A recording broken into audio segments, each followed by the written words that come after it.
নমস্কার। তো এইচপির একটু পুরনো মডেলের ল্যাপটপ এসেছে। তো হিঞ্জটা খুব খারাপভাবে ব্রোকেন আছে। বোথ সাইড, বেস আর ডিসপ্লে সাইড দুদিক থেকেই জঘন্যভাবে ব্রোকেন অবস্থায় আছে। এমনকি ডিসপ্লেটাও ওঠানো যাচ্ছে না ঠিকঠাকভাবে। এইসব কেসে ডিসপ্লেও ভেঙে যাওয়ার চান্স থাকে। তো এই কেসে ডিসপ্লেটা ভাঙেনি। তো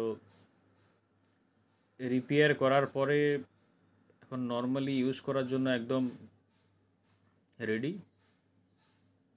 তো এতে কিছু চেঞ্জ করা হয়নি।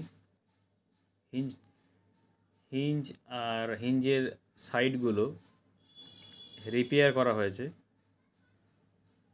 আর ল্যাপটপটা একটু একটু ওল্ড মডেল হওয়ার কারণে তো ইউজার বেশি খরচ করবে না।